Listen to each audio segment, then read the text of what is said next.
Bonjour chers frères et sœurs, je suis tellement content d'être avec vous. Je connais bien des visages, pas tous, mais c'est un bonheur. Que le Seigneur nous donne d'accueillir ce matin tout ce qu'il veut nous donner. Que le Seigneur nous accorde son Esprit Saint, parce que l'Esprit dit, avec l'Église, à l'époux céleste, viens. L'Esprit et l'épouse disent, viens. Et que le Seigneur prépare nos cœurs ce matin à, comme on l'a chanté, à dire ce Maranatha. Maranatha permanent. Maranatha. L'Église est là pour appeler la venue du royaume. Jésus nous a enseigné à dire, notre Père qui es aux cieux, que ton nom soit sanctifié, que ton règne vienne. Le règne de Dieu, c'est Jésus. Et Jésus, c'est l'époux. Nous lisons dans l'évangile de Jean, au chapitre 2,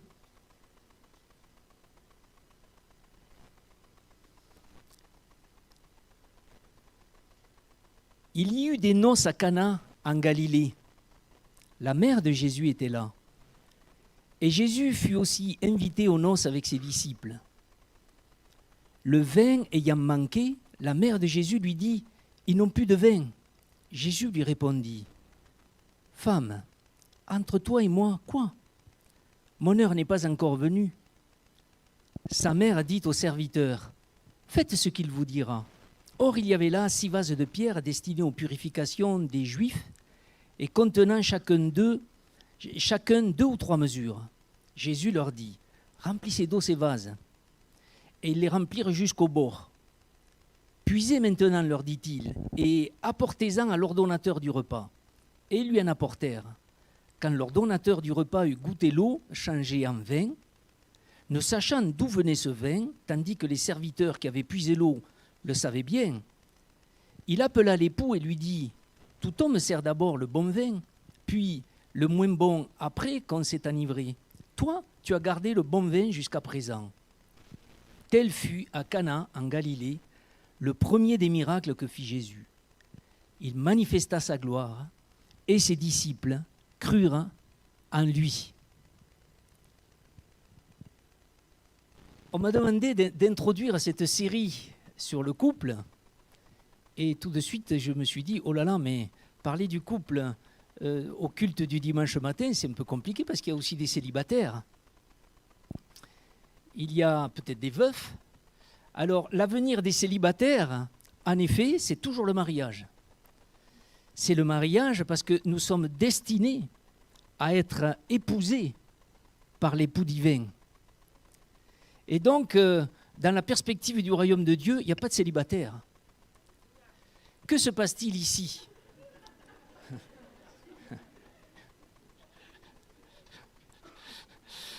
Que se passe-t-il ici? Jésus est manifesté. C'est son premier miracle. On a chanté « Jésus, tu es là ». Jésus, tu es là. Quand Jésus est là, le couple, la joie lui est donnée. Quand Jésus est là, il ne peut pas y avoir pas de joie. Parce que là où est Jésus, là il y a la joie. Et Jésus va multiplier la joie par ce signe d'une surabondance de vin donné à partir de l'eau. Évidemment, ces vases de terre qui se remplissent de vin, ça renvoie aux vases qui se sont remplis, les vases d'eau en Égypte qui s'étaient remplis de sang. Vous vous souvenez de cela? Mais il n'y avait pas que les vases d'eau ou les puits. C'est que le fleuve du Nil s'était changé en sang. Or, le Nil, dans le livre de la Genèse, il sort d'où? Vous savez d'où il sort le Nil, dans le livre de la Genèse? Du jardin d'Éden. C'est bizarre parce que l'Euphrate aussi sort du jardin d'Éden. Donc ce n'est pas géographique, c'est autre chose. Le fleuve du Nil sort du jardin d'Éden. Et donc, évidemment, c'est une malédiction pour l'Égypte. Parce que celui qui est fermé à Dieu, celui qui est enfermé dans la méchanceté, il ne peut pas goûter à ce que donne Dieu. Et donc pour l'Égypte, c'est une malédiction. Mais ce changement d'eau en vin va être le signe de ce que apporte Jésus. C'est-à-dire que quand le couple va sombrer dans la tristesse, Jésus arrive et tout va changer.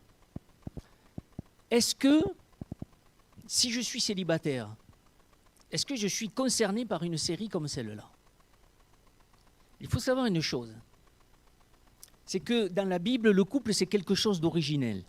Dans le jardin d'Éden, ce qui est intéressant, c'est surtout qu'il y a un couple originel. Et ce qui va se jouer entre ce couple et Dieu, et puis entre les deux membres du couple. Mais d'abord, entre ce couple et Dieu. Et ce couple, il est créé comment? Vous vous souvenez comment il a été créé? Qu'est-ce qui est dit? Quand Dieu va le créer, Dieu entre à lui-même. Il dit, créons l'homme, faisons l'homme à notre image, selon notre ressemblance. Et ici arrive le couple originel. Pour chacun de nous, il y a un couple originel. Nous tous, comme humanité, il est dit que nous sommes sortis d'un seul sang. Mais en même temps, il y a un couple originel qui est le couple de mes parents. Je ne suis pas arrivé au monde comme ça, apporté par je ne sais quelle cigogne, mais je suis né d'un couple. Je suis né d'une union. Je suis né d'une alliance, peut-être, ou pas. Je suis né, en tout cas, d'une union charnelle. Et je porte dans mes gènes un génome qui est la combinaison du génome de mon père biologique et de ma mère biologique. Et donc je suis concerné par le couple, parce que je porte des tas de couples à moi. Je porte le couple de mon père et de ma mère, je porte les 2 couples de mes grands-parents, les 4 couples de mes arrière-grands-parents, etc. Donc, tout être humain est concerné par le couple. Faisons l'homme à notre image. Ici, il ne faut pas entendre l'homme, le mâle. C'est faisons l'humain, le Adam. C'est comme ça que c'est dit, l'humain. À notre image, selon notre ressemblance. Dieu créa l'homme à son image, il le crée à l'image de Dieu. Il créa l'homme et la femme. Ou, plus précisément, mâle et femelle, il les créa. Dieu les bénit et Dieu leur dit, soyez féconds, multipliez, remplissez la terre, assujettissez-la, dominez sur les poissons de la mer, etc.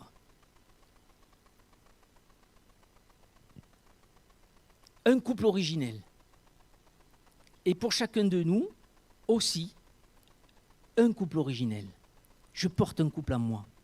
Papa, maman. Et au chapitre suivant, il nous est dit, papa, maman, que je dois quitter. L'homme quittera son père et sa mère, il s'attachera à sa femme, ils deviendront une seule chair. Un attachement. Je dois quitter mon père et ma mère.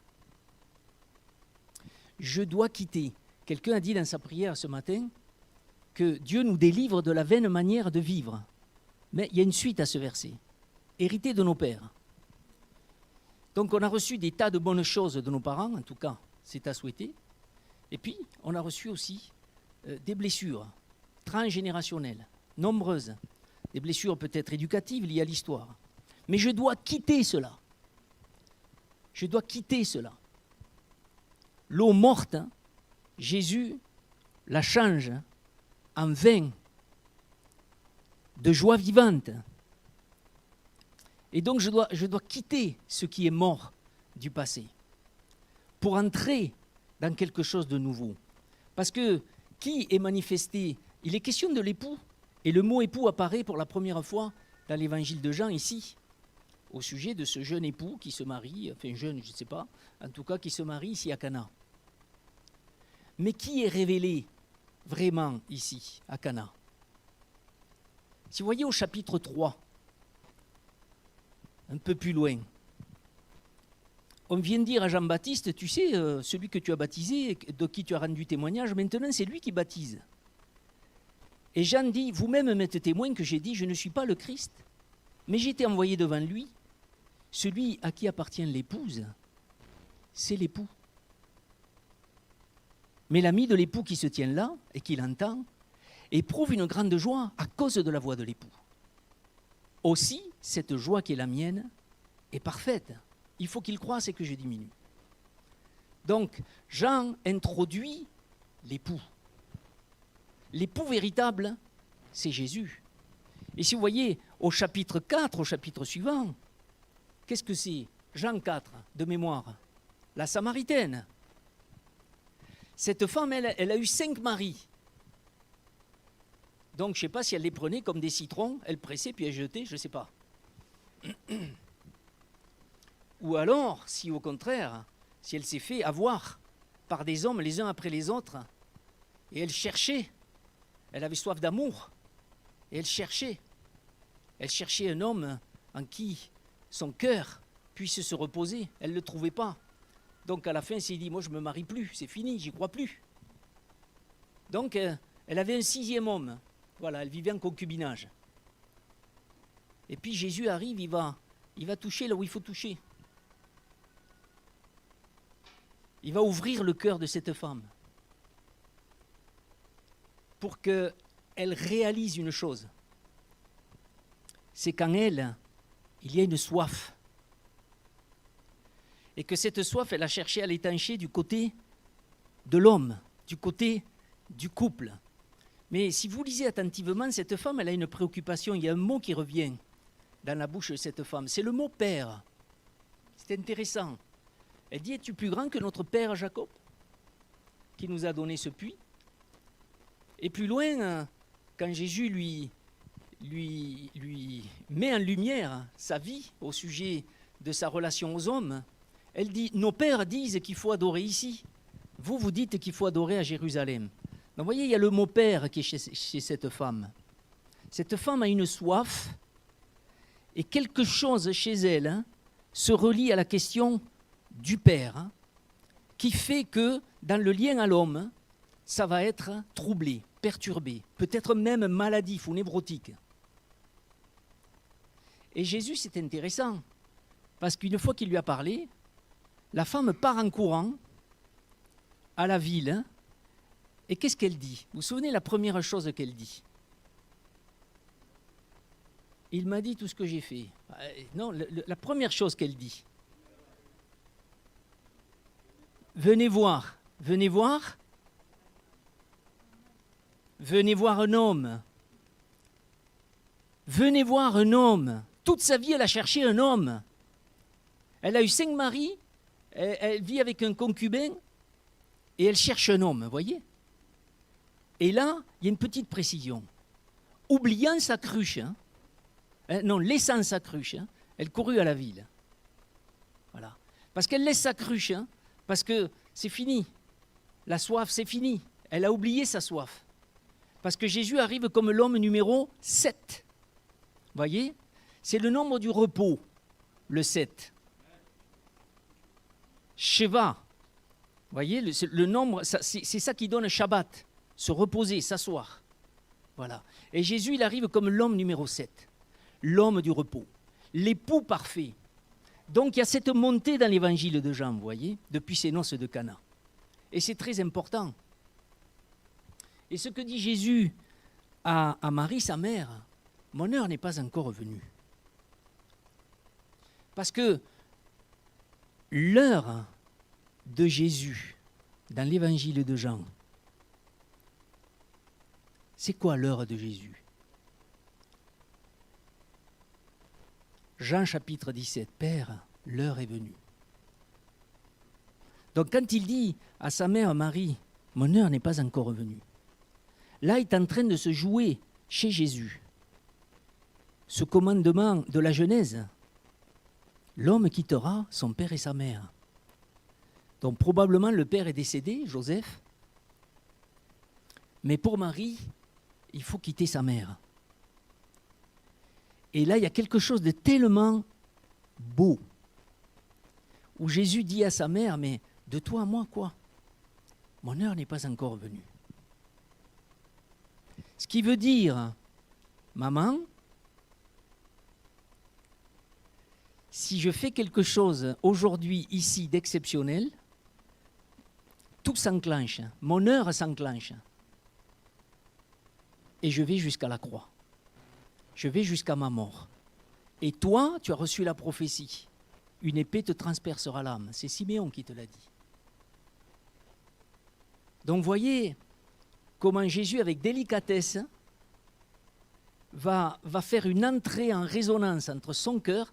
Évidemment, une lecture superficielle nous fait dire Jésus a recadré sa mère. Zéro, c'est faux. C'est une aberration de dire ça. C'est même grave de dire ça. Mais non, Jésus est un fils juif qui respecte sa maman, qui craint son Dieu, qui honore son père et sa mère. Voyez? Et donc il y a cette entrée en résonance, de cœur à cœur. Et c'est comme s'il dit à sa mère, ok, parce qu'il veut la libérer, parce que ça va être très dur pour elle. Et elle dit, faites ce qu'il vous dira.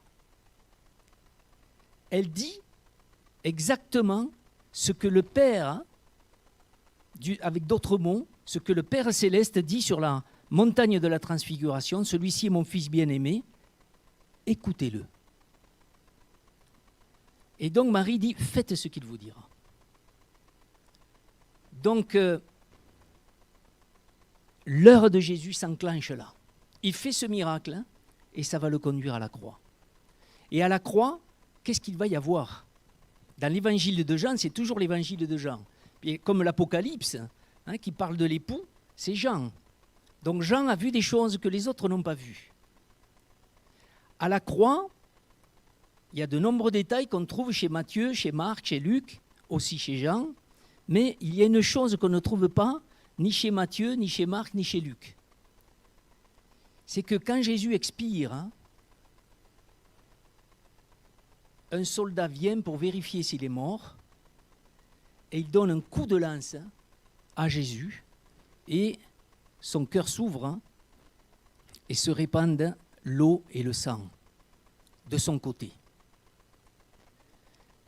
Si vous revenez à la Genèse, Dieu fit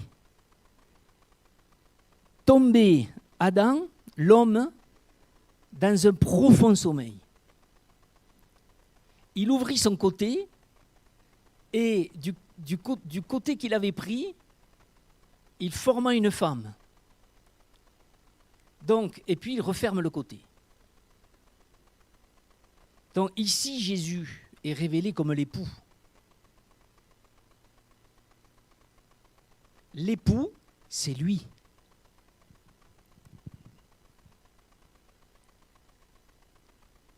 Ton époux, c'est ton créateur. C'est ce que dit le prophète Ésaïe au chapitre 54, verset 5. Ton époux, c'est ton créateur.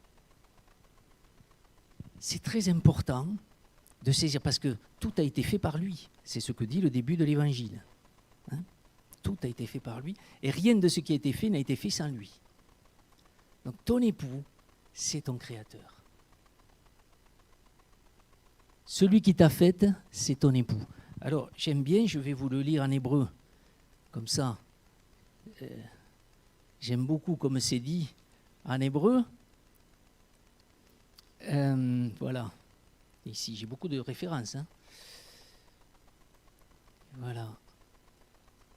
C'est ton époux, ton créateur. Voilà. Ton époux, ton créateur. Et alors là, il y a quelque chose qui va nous mettre en repos. Quelque chose qui va nous dégager des lourdeurs de ce que peut représenter la conjugalité. si Dieu a créé l'homme à son image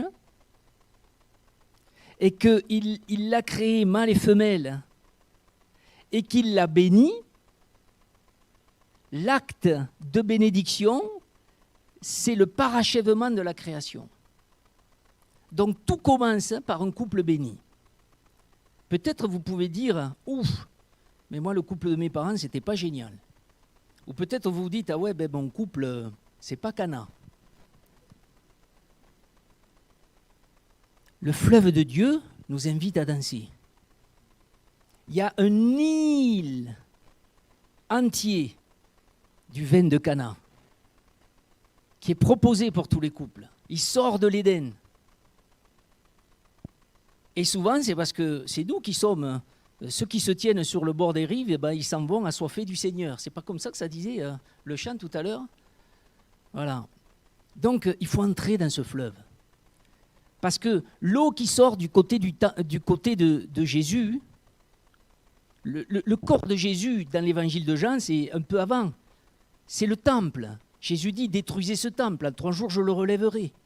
Donc, quand le côté de Jésus a été transpercé et qu'il est sorti cette eau et ce sang, ça vient symboliser l'eau qui sort du côté du temple dans la vision d'Ézéchiel. Sur le côté du temple, il y a une source qui sort. Et Ézéchiel va être invité à entrer dans ce ruisseau. Et ce ruisseau, il grandit, grandit, grandit. Il va avoir de l'eau aux chevilles, de l'eau aux genoux, de l'eau à la taille, puis à la fin, il nage dedans. On est invité à nager, à s'immerger dans ce fleuve qui régénère le couple, ou qui régénère le cœur qui se sent délaissé, inépousé. C'est pour chacun.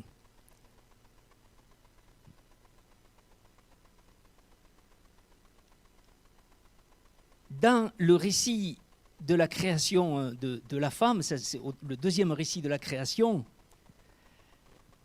c'est intéressant qu'après que la femme a été tirée du côté de l'homme, l'homme s'éveille et dit, il la voit, parce que Dieu la lui amène. Et il dit, voici cette fois, celle qui est os de mes os et chair de ma chair. On l'appellera femme parce qu'elle a été prise de l'homme. Là, il y a quelque chose de très beau, parce que c'est tout de suite que ça vient. C'est pourquoi l'homme quittera son père et sa mère, s'attachera à sa femme, ils deviendront une seule chair. L'homme et sa femme étaient tous de nus et n'en avaient point honte. Il y a une poétique, là, de la conjugalité pure. Avec, au départ, c'est l'admiration de l'homme. L'homme est admiratif. Ça que ça veut dire admirer, c'est regarder vers. Et là, évidemment, quand il voit sa femme, là, il regarde. Hein. Et il reconnaît, émerveillé, la femme comme semblable, à la fois et différente. Et c'est ce qu'on retrouve dans le nom Isha, qui est le féminin de Ish, phonétiquement, mais pas par l'orthographe. C'est pas le féminin direct, comme on dirait lion, lionne, vous voyez, ou chien, chienne, chat, chatte, etc. pour les animaux. L'orthographe est changée, c'est pas la même. Ce qui veut dire que c'est semblable et c'est différent. Et donc c'est là qu'intervient l'altérité. C'est que ma femme, elle est autre que moi. Elle sent les choses différemment. Elle a un point de vue différent, des perspectives différentes, une sensibilité différente, des espoirs différents, des rêves différents, un passé différent. Elle a des hormones différentes, en partie semblables et en partie différentes. Elle a un cerveau à la fois semblable et à la fois différent. Et là, il y a cette rencontre de la différence qui produit de la joie. En fait, on pourrait dire que tout ça, c'est dans la plus complète innocence, en sorte que la joie est spontanée et pure. La nudité, ici, elle va exprimer, entre autres choses, une confiance totale en l'autre en raison de l'innocence. Il n'y a rien à cacher. ce qui valait autant dans la relation au conjoint que dans la relation à Dieu, dans l'Éden. Mais dès qu'il n'y a plus confiance, il n'y a plus la paix. Et dès qu'il n'y a plus la paix, la joie disparaît aussi. Quand il n'y a plus confiance, on commence à mettre des barrières. Et c'est ce que font l'homme et la femme quand ils se cachent sous le figuier.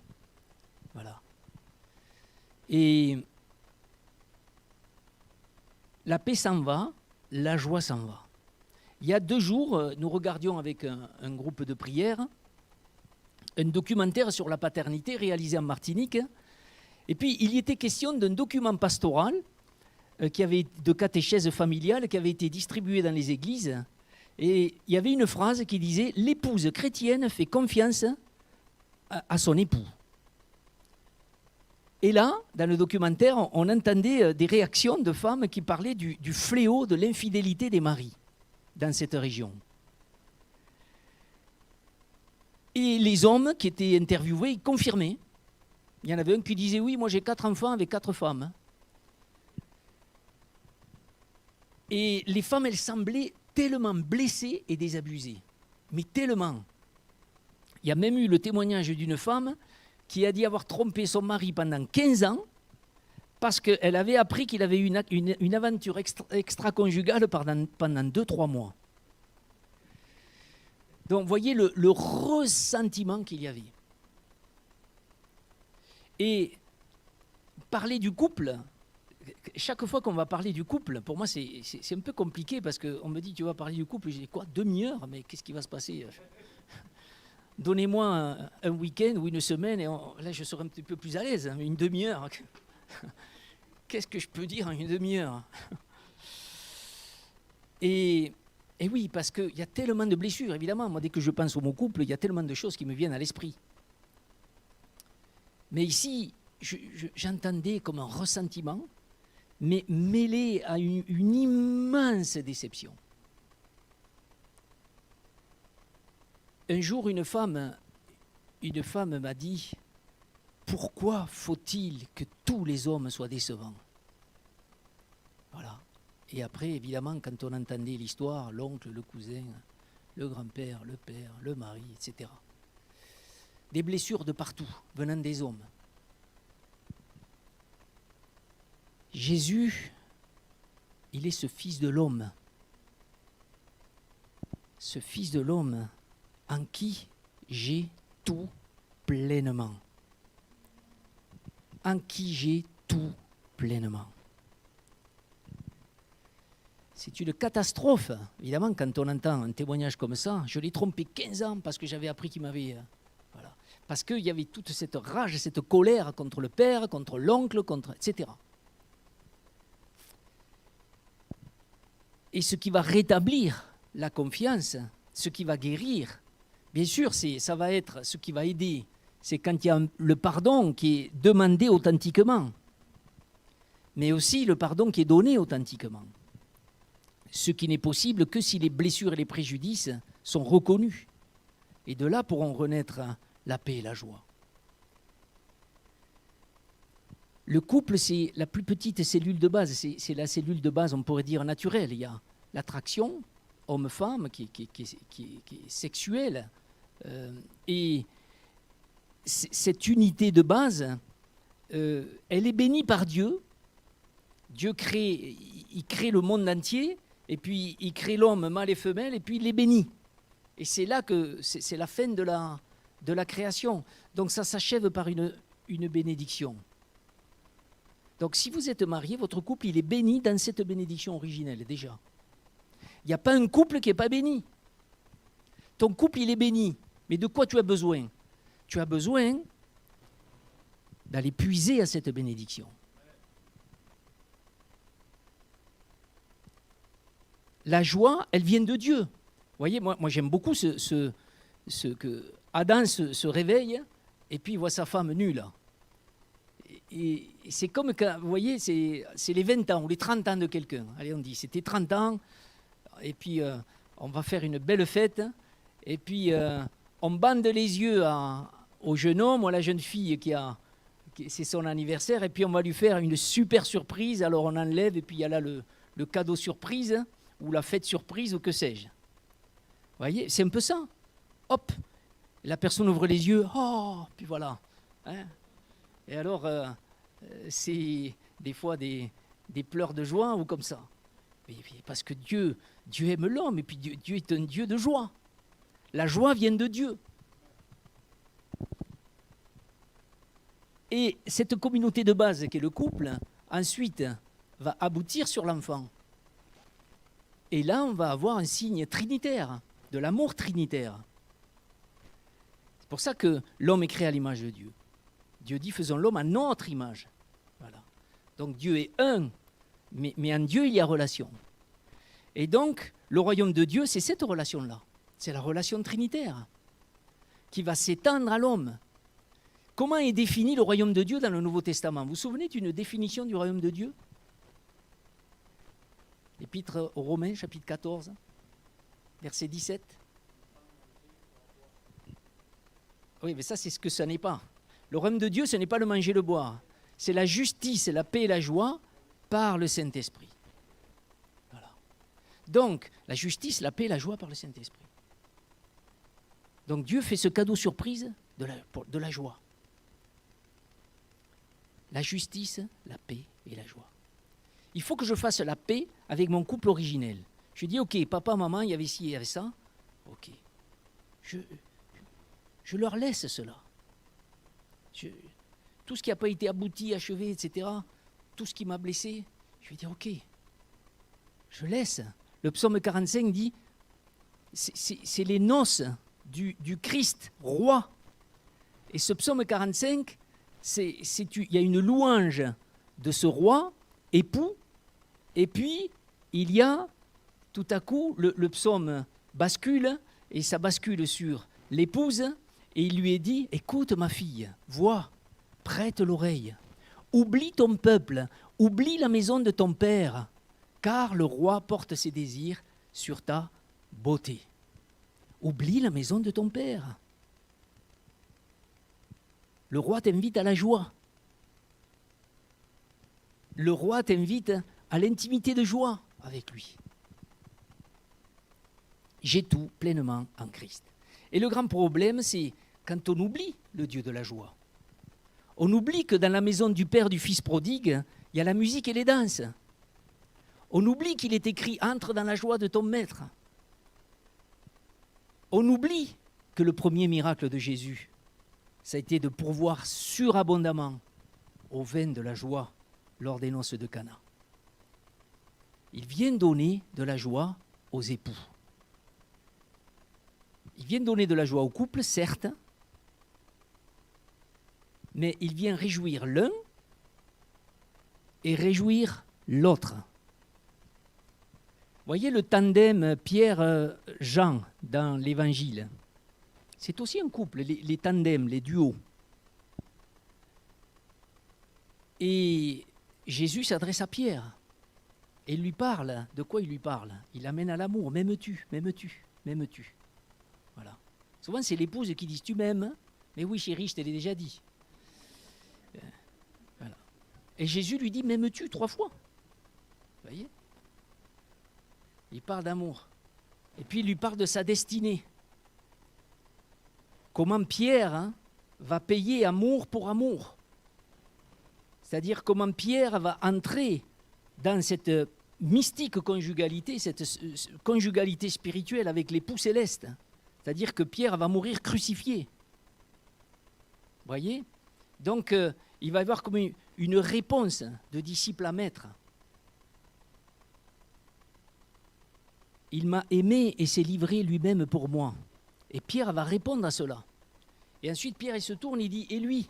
Il parle de Jean. Qu'en sera-t-il? Il lui dit, que t'importe? Toi, suis-moi. Et des fois, dans le couple, des fois, il faut arrêter de dire, oui, oui, mais Seigneur, tu vois mon mari là, mon mari, ceci, cela. Ma femme, ma femme, ma femme. Toi, suis-moi. C'est ça qu'il faut dire. Tous les conflits que j'ai internes, voyez, si je suis marié, le mari ou l'épouse vont écoper. Tout ce que je n'ai pas réglé en dedans, hein, je vais le décharger sur mon plus prochain. Voilà. Et c'est une injustice. Mais le royaume de Dieu, c'est la justice, la paix et la joie. Voilà. Donc, Jésus, le Dieu de la joie. Le Dieu de la joie. Et quand Dieu a tout fini, il dit, voici, il regarda l'œuvre qu'il avait faite. Et il dit, voici, c'était très bon. Veine tov meod en hébreu. Tov meod. Bon, beaucoup. Bon, beaucoup. 6 fois, il a dit, c'était bon. Mais là, une fois que l'homme et la femme sont créés, c'est très bon. C'est achevé. Au couple chrétien qui oublie que Dieu est le Dieu de la joie, il arrive la même chose qu'au croyant individuel.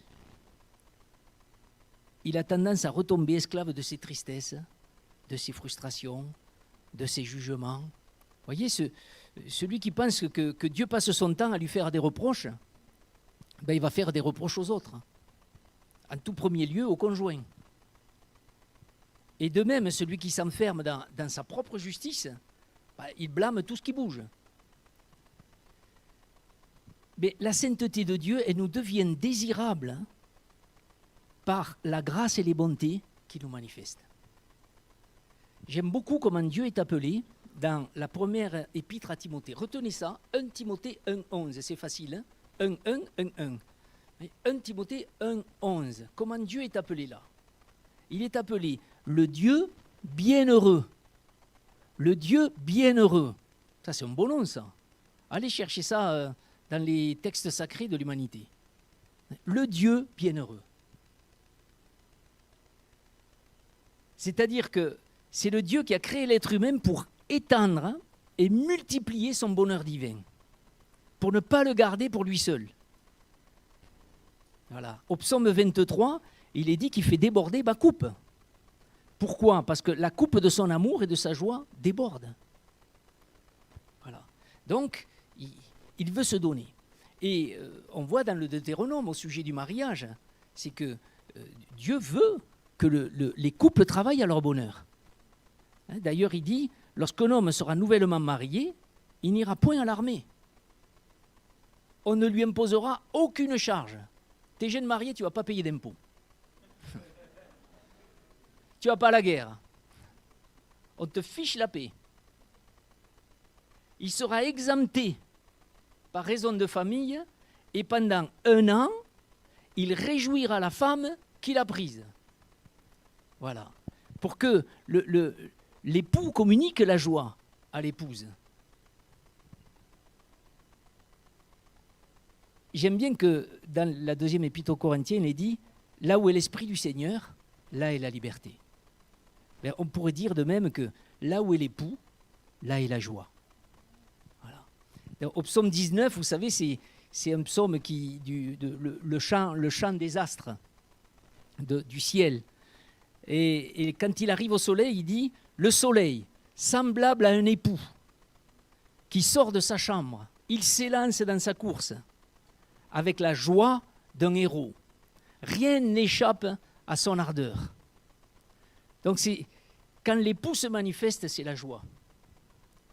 Le soleil semblable à un époux. Alors, une chose, Jésus vient, c'est pas banal que Jésus s'est incarné. Dieu aurait pu faire autrement. Dieu aurait pu dire, bon, eh bien, je vais m'incarner, je vais faire ça avec des jumeaux. Comme ça, il y a un homme et une femme. Et pourquoi Dieu s'est incarné dans un homme? On pourrait dire, ouais, c'est pas juste, tout ça, c'est machiste, etc. Ça, la lecture superficielle, elle va tout droit là-dedans. Pourquoi Dieu a choisi cela?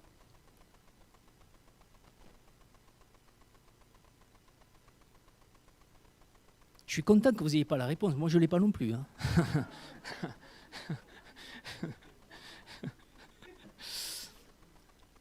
Mais non, c'est qu'on voit bien, vous voyez, la sexuation indique que ce n'est pas complet.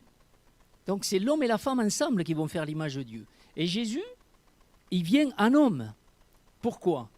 C'est comme si Dieu dit, non, tant que je ne t'ai pas, je ne suis pas complet. Et qu'il y a là un très grand mystère dans la Bible. Que la Bible finisse ainsi, ça finit avec un couple, ça commence avec un couple au Jardin d'Éden. Au milieu de l'écriture, vous avez ce cantique des cantiques là qui fait cette grande célébration, mais les prophètes vont parler d'un cœur d'époux chez Dieu. Et puis, l'Apocalypse, c'est l'esprit et l'épouse disent « Viens ». Ce grand cri, parce que c'est lui qui nous désire. C'est pour ça qu'il vient sexuer, comme s'il s'impose une limite. Dieu te désire. Si tu es époux, si tu es en conflit avec ton épouse, ne cherche pas côté horizontal, commence à chercher du côté vertical.